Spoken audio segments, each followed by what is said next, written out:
अस्सलाम वालेकुम फ्रेंड्स, आप देख रहे हैं अलमक्का tech and business hub. Just एक ट्वीट के बाद ऑयल की मार्केट यहाँ पर दोस्तों अपने पाँव से पूरी तरह उखड़ चुकी है और मज़ीद लड़खड़ाती हुई हमें दिखाई दे रही है।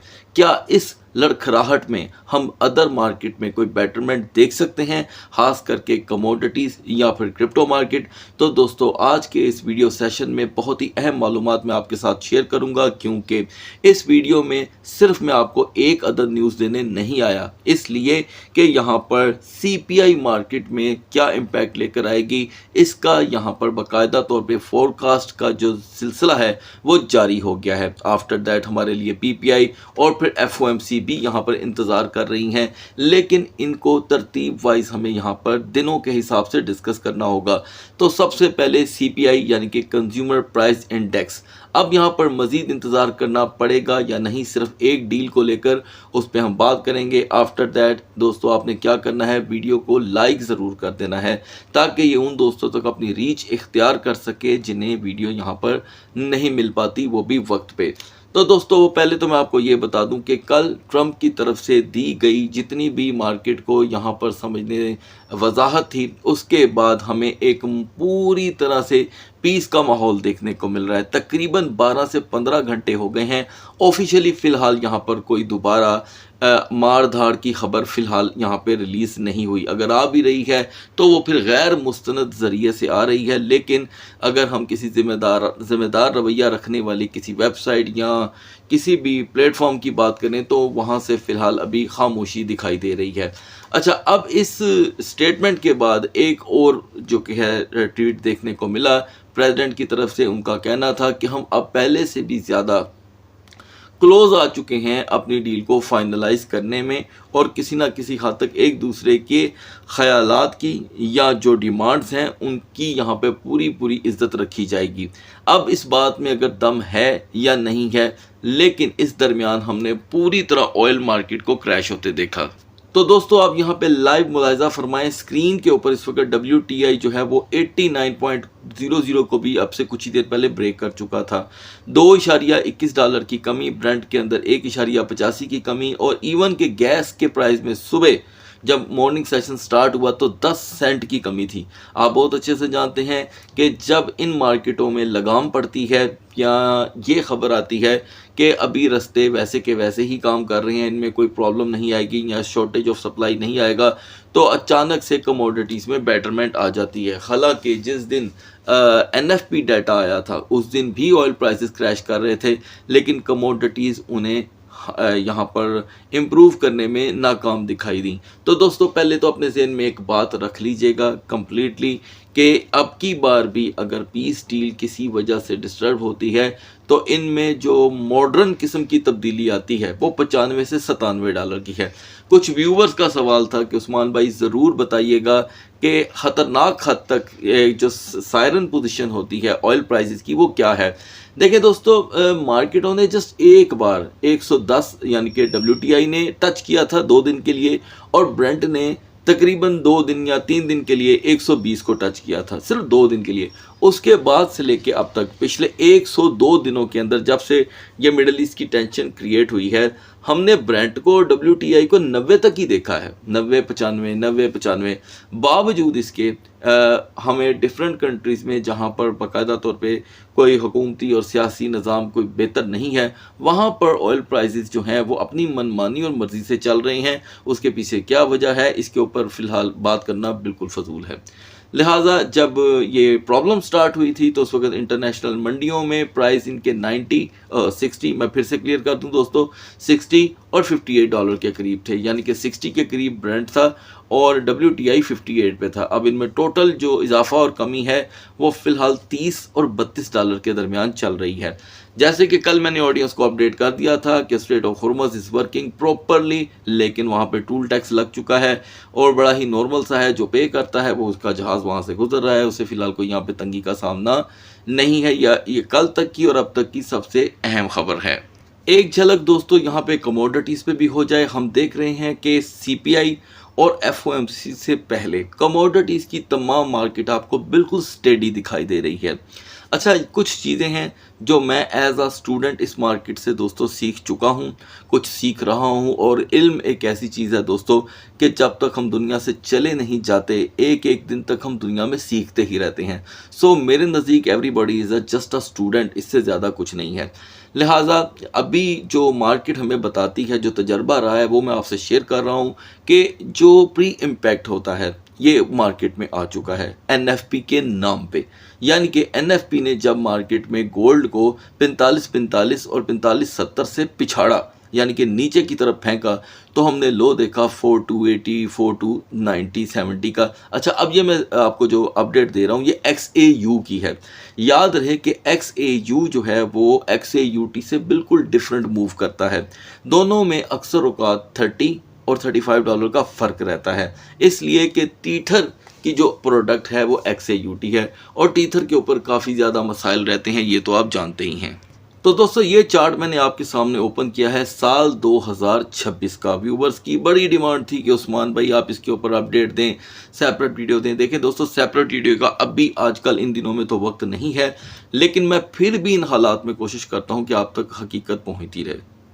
तो दोस्तों इस दरमियान हमारे पास जो हाई टॉप माउंटेन्स देखने को मिल रही हैं वो ये हैं 1, 2, ये हाई माउंटेन्स हैं। उसके बाद ये एक डाउन ट्रेंड था, मार्केट ने रफ्ता रफ्ता अपने आप को रिकवर किया, 4880 तक का हाई देखा, फिर डाउन ट्रेंड बन रहा है और इस डाउन ट्रेंड पे एक ही सपोर्ट हाई है। और मुझे ऐसे लगता है, मैं गलत भी हो सकता हूँ, मैंने पहले भी आपको बताया कि ये एक टेक्निकल एजुकेशन है, इसमें गलती की पूरी पूरी गुंजाइश है। इस वक्त मार्केट ने जो करेक्शन लेनी थी वो ले चुके हैं। सीपीआई और पीपीआई अगर मान लें यूएस इकोनॉमी के हक में नहीं आती तो मार्केटें दोबारा करेक्शन ले सकती हैं अपर साइड पे, जस्ट लाइक 4380 से लेके 4450। लेकिन ये एक ट्रैप भी कंसीडर किया जा सकता है, मुझे ऐसे लगता है। ठीक है, आप मेरी बात से सहमत होने से पहले खुद वर्क करें, खुद सीखें मार्केट को। अच्छा, अब अगर मान लें कि ये रिपोर्टें उससे भी बुरी आ जाती हैं जिनको इन्होंने सोच के रख के ये मार्केट प्राइस पहले प्री यहाँ पे इम्पैक्ट आया था, तो फिर ऐन मुमकिन है कि हम 4300 को भी ब्रेक कर जाएं और फिर वो ब्रेक कहाँ जाके लगे। सो ओफन 4250 का यहाँ पे बहुत तजिया और तस्करा हो चुका है।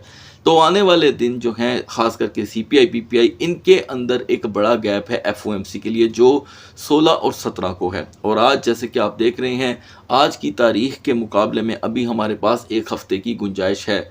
सो यहाँ पर एक डाउन ट्रेंड स्टार्ट हुए गोल्ड के अंदर पूरा 3 माह और 5-6 दिन हो चुके हैं, जिसमें हर सूरत आने वाले वक्तों में रिकवरी दोस्तों आनी ही आनी है। लेकिन ये जानकर कि अभी सपोर्ट क्या है, तो लिहाजा 4305 टेम्पररी सपोर्ट है, जिसके ब्रेक होने के बाद प्रेशर 4250 की तरफ देखने को मिल सकता है। बढ़ते हैं मार्केट की तरफ। So guys, now we are in the market और मार्केट की कैपिटलाइजेशन में कुछ यहाँ पर हमें मुस्तकिल मिजाजी देखने को मिल रही है और डोमिनेंस भी यहाँ पर झूंका तू है। टॉप ट्रेंडिंग के अंदर कोई भी ऐसा प्रोजेक्ट मौजूद नहीं जिसे डिस्कस किया जाए, लिहाजा इन तीनों से दूरी इख्तियार करें। तो दोस्तों तजिए का आगाज़ करेंगे सबसे पहले बीटीसी से, जो मिड नाइट में 63,550 में था और यहाँ पर इसने हद दर्जा अपनी जो रेंज अपना करके रखी वो 63,780 63,790 तक की थी। हम वहाँ से ही रिजेक्ट हो गए। बहुत ज़्यादा यहाँ पर चांसेस थे, जिस तरह मिड नाइट में वॉल्यूम इंक्रीज़ हुआ और कल भी हमने लॉन्ग और शॉर्ट स्क्वीज़ देखा, उसके नतीजे में यहाँ पर जो कैंडल्स बन रही थी, ये जो सेकेंड लास्ट ग्रीन आप कैंडल देख रही हैं, इसमें इतनी स्ट्रेंथ मौजूद थी कि ये बीटीसी को डायरेक्टली 64,500 64,800 तक लेके जाता। लेकिन इसने यहाँ से मुंह मोड़ के, यानी कि टर्न बैक करके बाकायदा तौर पे फिर से एक बेरिश मोमेंटम को टेम्पररी तौर पे आवाज़ दी है। इसे मोस्टली ज़्यादातर रिपोर्ट्स का इम्पैक्ट कहा जाता है, जैसे कि सीपीआई आने से पहले उसका इम्पैक्ट। तो अब ज़ाहिरी बात है उस रिपोर्ट की फोरकास्ट जो है वो यहाँ पर बताती है कि ये पहली रिपोर्ट से भी वर्स्ट हो सकती है, तो जिसके नतीजे हम 62,366 का लो देख चुके हैं। आप बहुत अच्छे से जानते हैं कि आपको अपडेट किया गया था कि 63,000 का ब्रेक होना वाज़िया तौर पे बीटीसी को डाउन ट्रेंड में कन्वर्ट करता है। तो फिर हम 62,366 से बाउंस लेकर आए हैं, 63,500 का हाई देखा, फिर हम वहाँ से रिजेक्ट। तो रिजेक्शन का एलिमेंट तो साथ साथ कदम ब कदम हमारे साथ चल रहा है। अभी हम यहाँ पर वेट कर रहे हैं कि बीटीसी इस रिपोर्ट से पहले का जो पहला इम्पैक्ट है सेकंड ट्रेडिंग सेशन का वो कैसे लेता है। तो 63,000 को हर सूरत प्रोटेक्ट करना होगा। सपोज़ अगर हम इसे प्रोटेक्ट नहीं कर पाते तो 62,200-300 का लो एक नॉर्मल लो रहेगा और स्ट्रॉन्ग पोजीशन फिलहाल जो लेवल्स हैं उसके मुताबिक 63,500 से 63,800 है। रिजेक्शन सेम लेवल के साथ कंसीडर की जा सकती है। इथीरियम ने भी जो मिडनाइट में अपनी स्ट्रॉन्ग बुलिश कैंडल बनाई थी दोस्तों, वो 1713 पर जाकर दम तोड़ गई। ठीक है, हमारी तरफ से आपको जो अपडेट दी गई थी वो 1705 से लेके 1725 और आफ्टर दैट 1745 की थी। लेकिन यहाँ पर क्योंकि रिजेक्शन का सिलसिला साथ साथ है, तो हमने जो रिजेक्शन देखी अपनी सपोर्ट पे आके गिरी इथीरियम की मार्केट, यानी कि 1650। अब 1650 की निस्बत अगर हम कैंडल चार्ट को देखते हैं तो हमने 1653, 1652 तक का लो देखा नियर टू द 1650 और हाई रहा 1696 का। अब मार्केट अपनी पोटेंशियल बिग लो के बाद बस अब यहाँ तक शो कर रही है। बिग लो 1505 था, बिग हाई 1740 था और इस दरमियान यहाँ पर कुछ इस्तेहकाम देखने को मिल रहा है, यानी कि कंसोलिडेशन। 1675 एक ऐसा लेवल है जो ना तो इसे स्ट्रॉन्ग बिहेवियर देता है ना वीकर, लेकिन इसके ब्रेक होने पे सो ऑफन हम 1650 को ऑटोमेटिकली कंसीडर कर लेते हैं। तो ये मार्केट इस वक्त स्टेडी है, रिपोर्ट के इंतज़ार में। यहाँ पे वोलेटिलिटी आज के दिन देखी ही जाएगी। तो 1710 से 1730 की एक रेजिस्टेंस कभी भी आपको देखने को मिल सकती है रिजेक्शन के साथ। पढ़ते हैं आल्ट कॉइन्स की तरफ। आल्ट कॉइन सेशन में सबसे पहले हम आगाज़ करेंगे BNB से दोस्तों, जो मिडनाइट में ऑलरेडी 608 पे रेजिस्ट कर रहा था। आपको अपडेट किया गया था कि 602 इसकी वीकर जोन है, वही हुआ दोस्तों। 602 पे रिवर्सल भी देखा और ये लेवल प्रॉपरली ब्रेक भी हुआ और पहली सपोर्ट इसके लिए 602 के ब्रेक होने के बाद 595 और 590 की थी दोस्तों। हमने यहाँ पे BNB को 593 का यहाँ पे डिप प्रोवाइड करने के बाद 604 पे आते हुए देखा है और अभी भी ये स्ट्रगलिंग जोन इतनी ज़्यादा मजबूत दिखाई नहीं दे रही। हम फिर भी 605 और 607 को अगर सेकेंड ट्रेडिंग सेशन में लेके एंटर हो जाते हैं तो BNB फिर से 612 और 15 की रेजिस्टेंस हासिल करने की पोजीशन में आ सकता है, इसके चांसेस मौजूद हैं। लेकिन 600 के ब्रेक होते ही नैरेटिव जो है वो फ़ौरन BNB का नेगेटिव तब्दील हो रहा है, जो 595 और 90 को तो नॉर्मली बिहेव कर रहा है। सोलाना जिसे 68.50 की रेजिस्टेंस चाहिए थी दोस्तों, ये 68.15 यानी कि 15 से ही यहाँ पे मुंह मोड़ गया और अब हम इसमें मुसलसल गिरावट देख चुके हैं, यानी कि 65.50 की इसकी टेम्पररी सपोर्ट फिर से ट्रिगर हुई। 65.23 का लो देखा, हाई रहा 67.40 का। लिहाजा सोलाना अपने लिए कोई भी सेफ जोन ढूंढने में पूरी तरह नाकाम है। जैसे कि आप जानते हैं कि इसकी परमानेंट सेफ जोन 72.50 की है। जब तक हम इस लेवल से नीचे हैं ये स्ट्रगल अंडर द $70 ही देखने को मिलेगी और जब भी हम 68.50 से रिजेक्ट होंगे 65.50 की तरफ प्रेशर बढ़ता रहेगा। इस दरमियान हाइपर लिक्विड ने दोस्तों 64.96 से लिया रिवर्सल और हम नियर टू द अपनी टेम्पररी सपोर्ट रहे, लेकिन वो ट्रिगर नहीं हो सकी। 60.83 से ही हाइपर लिक्विड बाउंस कर गया, जिसके नतीजे में हमने 62.20 का हाई देखा। अब इस हाई के बाद से हाइपर लिक्विड भी आपको स्टेडी दिखाई दे रहा है। ओवरस्टे ऑन 62.40, 62.90 हमें दोबारा 60.90 की तरफ पुश करने की पूरी सलाहियत रखता है। XMR जो मिडनाइट में दोस्तों 316.50 पे मौजूद था, आपको अपडेट किया गया था कि यहाँ से रिजेक्शन हमें 310 और 308 के लिए प्रिपेयर करती है। तो 310 का रिवर्स गियर आपको XMR ने यहाँ पे प्रोवाइड किया, प्रॉपरली आप उसको मुलाहिजा फरमा सकते हैं।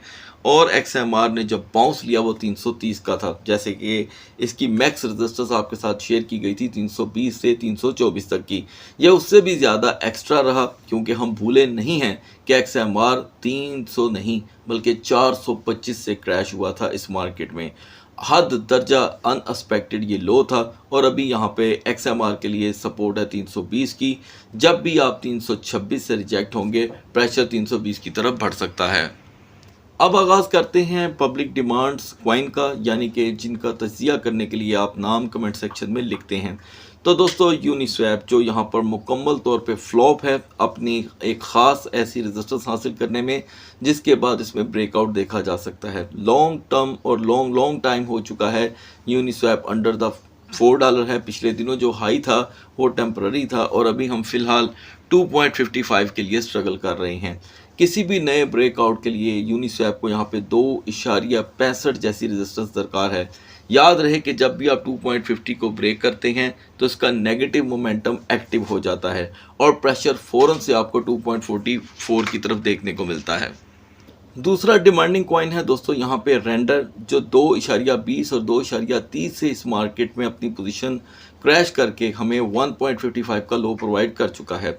इस मार्केट के अंदर मैं समझता हूँ कि इससे ज़्यादा और कोई गुंजाइश नहीं हो सकती, फिर भी 1.55 इनफ। ये एक ऐसी सपोर्ट है जहाँ से हम पिछले तकरीबन 4 दिन से काफ़ी दफ़ा बाउंस लेकर 1.69 का हाई देख चुके हैं। तो ऐन मुमकिन है कि रेंडर आज फिर 1.60 से लेके 1.72 के दरमियान अपनी रेजिस्टेंस क्रिएट करे। लास्ट में हम बात करेंगे डैश कॉइन के बारे में, जो जी कैश का ही दोस्तों एक प्रॉपर प्रोजेक्ट है, लेकिन जी कैश की तरह इसका बिहेवियर नहीं है। इसका बिहेवियर यूँ समझ लें कि एक स्पोर्ट प्रोजेक्ट की तरह है, लेकिन ये भी अपनी पिछले तकरीबन 2 सालों में प्रॉपर जो साख है वो खो चुका है। सो ऑफन हम जब कभी डैश को 150 और 190 के करीब देखा करते थे, अगर हम इसका उससे कंपैरिजन करें तो डैश में अब रह कुछ नहीं किया। हाँ, रिसेंटली जब जी कैश ने पहली दफ़ा RWA में कदम रखा रियल वर्ल्ड एसेट में, तो डैश मुसलसल हमें $90 तक पंप होता हुआ दिखाई दिया था, लेकिन वो एक टेम्पररी पंप था। इन दिनों क्योंकि ये 45 से लेके $49 से क्रैश हुआ है, तो डिप जो अभी हम देख चुके हैं वो $30 का है। तो लिहाजा डैश की यहाँ पर सपोर्ट 30.50 की है, जो इंतहाई वीक है, लेकिन यहीं से ही इसको सेवरल टाइम बाउंस मिला है। अब बात कर लेते हैं अपर रेजिस्टेंस की। इस बिग बुलिश मोमेंटम के बाद आफ्टर अ बिग क्रैश ये जो आपको यू टर्न बनता हुआ दिखाई दे रहा है, टॉप रेजिस्टेंस सिर्फ एक ही लेवल आपके सामने बन के आया है 35.25 एंड मैक्स रेजिस्टेंस 38.90। इससे ज़्यादा डैश में दोस्तों ना तो पोटेंशियल है, ना ही ये इतना ज़्यादा फंडामेंटल है। सो गाइस, अगली वीडियो तक अल्लाह हाफिज़।